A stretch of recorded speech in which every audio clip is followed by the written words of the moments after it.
I recently picked up a new Jeep Wrangler JL, and as a custom car audio enthusiast, I found the stock system to be, well, a little bit lacking. I wanted a system that had a ton of definition and clarity, but still plenty of output for those times that I would take off the doors and the top and hit the trails. I also wanted a system that was fairly stealthy. I didn't want the amplifiers in the way, and I didn't want to lose any cargo area to the subwoofers. After some time spent installing, I'm happy to say that I've reached those goals with a system that has 2 amps, 2 subs, and a full 3-way component speaker setup in front.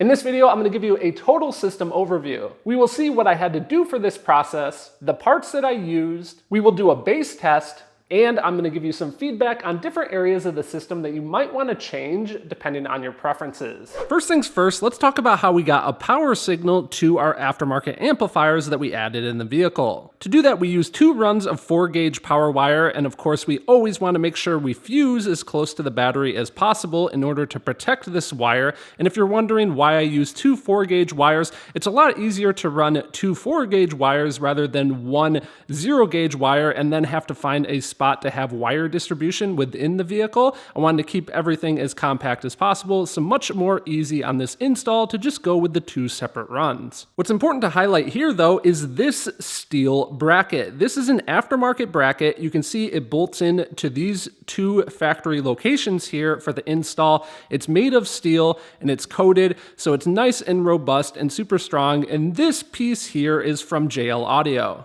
JL Audio has a line of what they call their Stealthbox accessories exclusively for the Wrangler JL and Gladiator JT platform. The fuse bracket here is one of those parts, and the other ones are installed in the vehicle, so I'll be telling you about the other parts in a second. As I go through the system description, you're going to see that I used exclusively JL Audio gear, so a special thanks to them for sponsoring this project. What's really nice about this fuse bracket is, like I mentioned, it uses the factory locations to bolt in, which means we're not drilling any holes in our plastic cover or doing any weird zip tie work or anything like that to try to hold our fuse in place. And finally, serviceability is always important. If we did need to get this out of the way to do something working on the engine, easy enough. Just remove these 2 screws, remove the wiring connections, and we can fold this out of the way. As a side note, a great location to run the power wire into the cabin of the vehicle is through this grommet that's buried down in here. If you'd like to see more detail for that process and some of the installation procedures we're talking about here, I actually did a full series of videos for JL Audio outlining all those details. Those videos will be added to their YouTube channel. Now we can talk about the amplifiers that I used for this project. Now I used a JL Audio VX600/6i for powering the 3-way component set up front, and that's because this is a 6-channel amplifier. So I have 6 speakers in the front of the vehicle. Each one is ran active off of this amp. For our 2 subwoofers that will be in the back that we'll be talking about later, I used the VX600/1i. This is a monoblock subwoofer amplifier. Each of these amplifiers is rated at 600 watts RMS. What's awesome about these amplifiers is I can connect to them with a separate device and completely tune and control my sound system.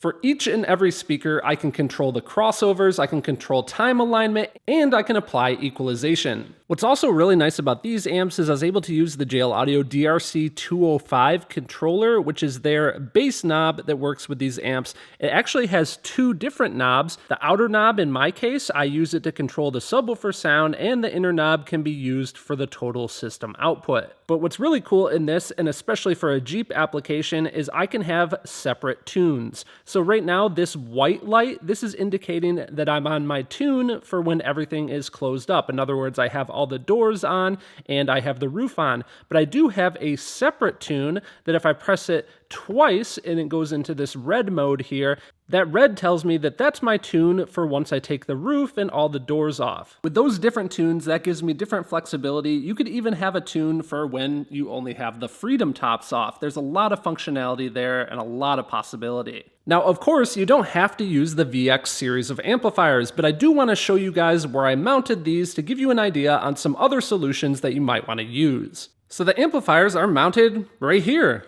Don't you guys see them? No, of course you don't, and that is the point. The amplifiers are mounted under the seats. That way we have a nice stealthy install, keeps them away from prying eyes, and also keeps them nice and safe. I've seen where some folks will use this little cubby underneath to store the amplifiers, but then you're having to drill through that tub to get the wiring in there, or you're having to mount in kind of a weird way, and you of course lose that storage area. That's why I like the underseat a lot better. Installation of the amps and amp racks is very easy. We first pick which amplifiers we're of course going to use and mate those up with the amp racks. And then in the vehicle, we're going to remove those seat bolts so that we can temporarily get the seat out of the way. We mount the amp rack in using the same factory hardware and bolt everything back in. Now again, you obviously don't have to go with this series of amplifiers. JL Audio does have several other series that might make a lot more sense depending on your application, because I know this is a question that's going to come up. What if you're concerned about water or some of the elements getting on the amplifiers inside the cabin of your Jeep? Well, in that case, JL Audio has their MX series of amplifiers, which are water resistant, and they also have their Marine series of amplifiers, the M series, and these mounting brackets are compatible with those different amps. In fact, with the MX series, since they are long and skinny, you can actually get 2 of those amplifiers on one amp rack. Additionally, maybe you want to go with more than 600 watts on the speakers, more than 600 watts on the subwoofer.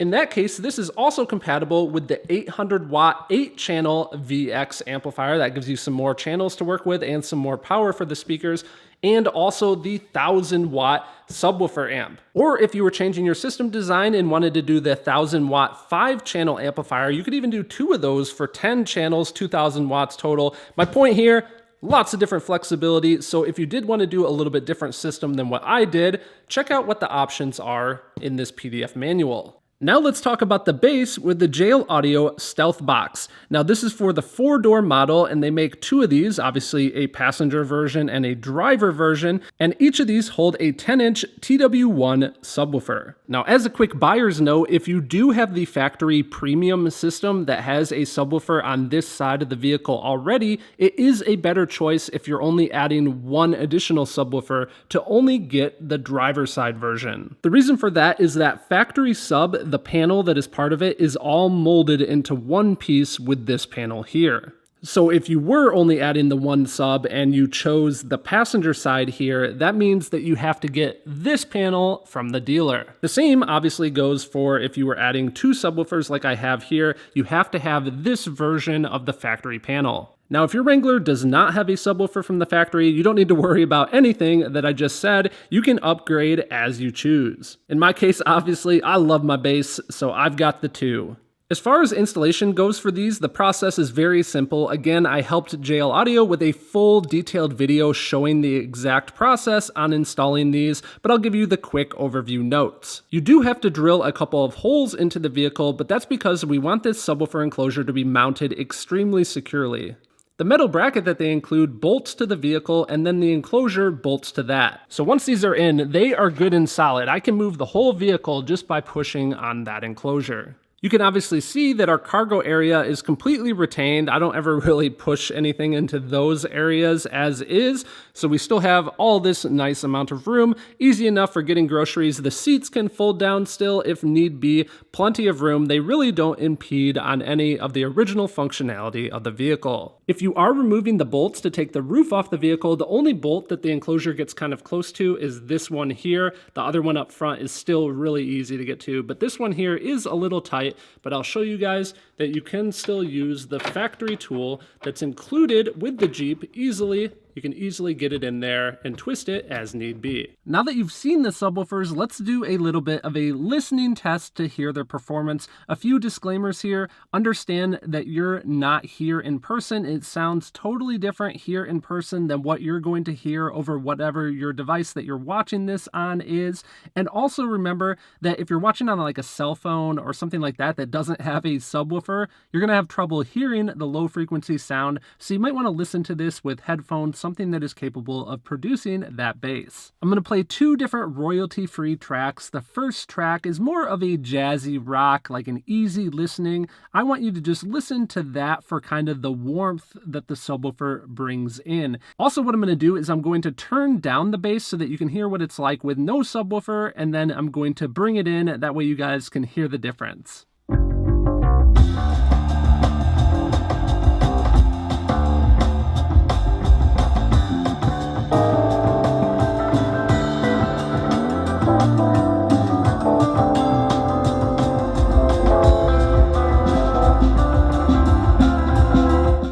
The next track I'm going to play, this is the heavy bass. If you love bass, I love my bass. This is what we're going to be listening to. These 210s can easily pressurize the air in the vehicle and get it sounding awesome. And I fully expect that the microphone up here is going to start clipping a little bit. So if it sounds distorted, understand that's because the camera microphone can't handle the bass.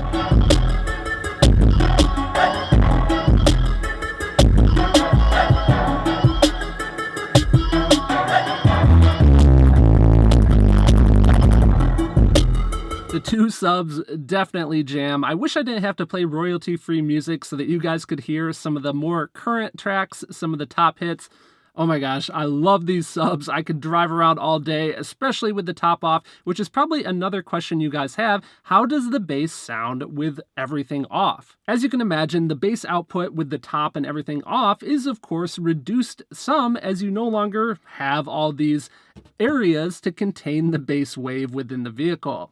But with that said, what is interesting is since these enclosures are so rigidly mounted to the vehicle, is on the really low bass, even with everything off, you can still kind of feel that bass sensation. And on the higher punchy bass, you can really still hear it. So it's really a nice upgrade for even if you're going to have the top and everything off quite often. Another question that might come out, what about 2 versus 1? What would you recommend? Well, if you love your bass, definitely get the 2. If you're more of an easy listener, and we all know that having a subwoofer definitely adds to the performance of a system, even if you're not cranking bass music all the time, it's definitely worth it in that case to get the 1. Personally, I listen to all genres of music, and even listening to some easier rock and jazz and some classical music, I definitely find that having the subwoofers really adds a lot of value to the overall performance of the sound. Now, speaking of the performance of the rest of the system, what did I do for my speakers in this vehicle? As you may know, the Wranglers are notorious for having this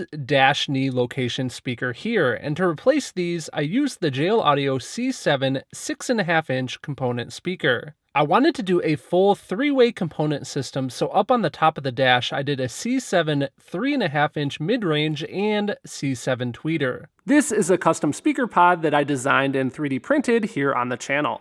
In my system, I chose to upgrade only the front speakers because for this vehicle, I'm focused more on the sound quality aspect. I left the rear speakers in and they are playing off the head unit power, so they're still there, but just for rear fill. If you were looking for more of just that general overall loud output, you might want to add some more amplifier channels and add speakers that are upgraded into the rear soundbar. Now up on the dash with that 3.5-inch mid-range and tweeter, I did have to do a lot of custom fabrication to integrate that pod. If you were looking for more of a bolt-in solution, you could use the C2-350Xs from JL Audio. With these being a coaxial type speaker, they combine that 3.5-inch mid-range with the tweeter, and like I mentioned, these just simply bolt into the factory location, and then the factory grille sits above them. With all this installed, I now definitely have a system that sounds crystal clear, plenty of definition, and plenty of output for those times that I want to pump up the jam. To learn more about all the different components that I used in this build, check out the links down in the video description. You can also watch all the different videos that were part of this build here on the channel. A special thanks goes out to JL Audio for sponsoring this project, and thank you guys for watching.